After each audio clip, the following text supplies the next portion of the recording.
তো বন্ধুরা স্বাগতম তোমাদের সবাইকে নারুতো পার্ট 107 এর মধ্যে।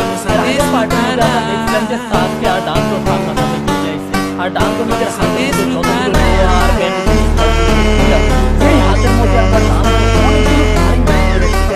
আর ভাই এই পার্টে শুরুতে আমরা দেখতে পাই যে ডানতো হাতে একটা ফারিং ব্যান্ড যেটা দেখার পরে সাসকে একদম অবাক হয়ে যায়। তবে কারিনের ভাই এই জিনিসটি অনেক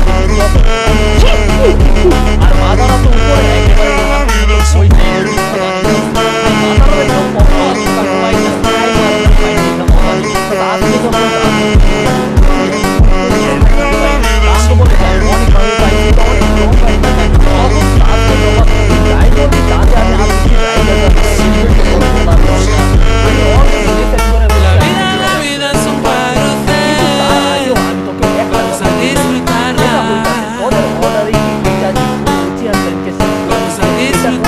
তোরাই ইটাচিকে অর্ডার দিছিলি। তবে ডানজো এটার কোনো জবাব না দিয়া নিজের হ্যান্ড সাইন বানাইতে শুরু কইরা দেয় আর তারপরই অনেক স্পিডে সাসকের দিকে দৌড় দিয়া দেয়। ভাই ডানজো নিজের পুরা শক্তি দিয়া সাসকের পেটের মধ্যে একটা ঘুষি মারে, কিন্তু আমরা পিছন থেকে দেখতে পাই যে সাসকে এক ফোঁটাও নড়াইতে পারে নাই। কারণ হইতাছে সাসকে সুসানোকে অ্যাক্টিভ করে তারপরে ডানজোর ঘুষিকে ব্লক করছে। আসলে সাসকে লড়াইয়ের শুরুতেই নিজের মাঙ্গেকিও শারিঙ্গানকে অ্যাক্টিভ কইরা ফেলছে। কারণ হইতাছে মাঙ্গেকিও শারিঙ্গানের এবিলিটি ছাড়া সাসকে ডানজোর মতো একজনকে কখনোই হারাইতে পারতো না। আর মাঙ্গেকিও শারিঙ্গানকে দেখার পরে তো ভাই এক মুহূর্তের জন্য ডানজো অনেক বেশি ভয় পাইয়া যায় আর তখনই সাসকে নিজের সুসানোর হাত দিয়া ডানজোর উপরে আক্রমণ কইরা দেয়। এইটা দেখার পরে মাদারা চিন্তা করে তাইলে এটাই হইতাছে সাসকের সুসানো।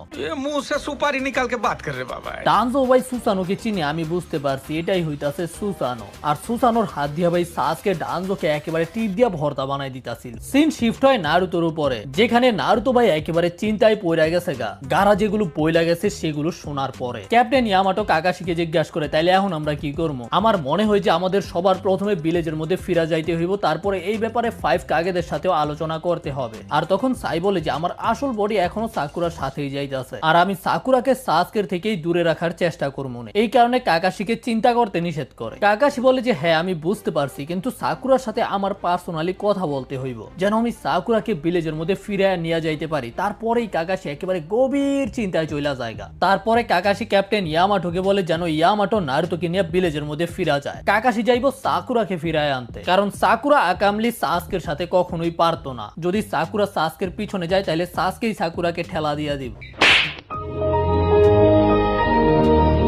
এই কারণে কাকাশি সাইকে বলে যেন সাই কাকাশিকে সাকুরার কাছে নিয়ে যায়। কিন্তু ভাই নারুতো তো একেবারে চিন্তা ভাবনার জালের মধ্যে পেঁচায় গেছে, যেখানে নারুতো আগা মাথা সবকিছু নিয়ে চিন্তা করতেছিল। ওমুই আর সামুই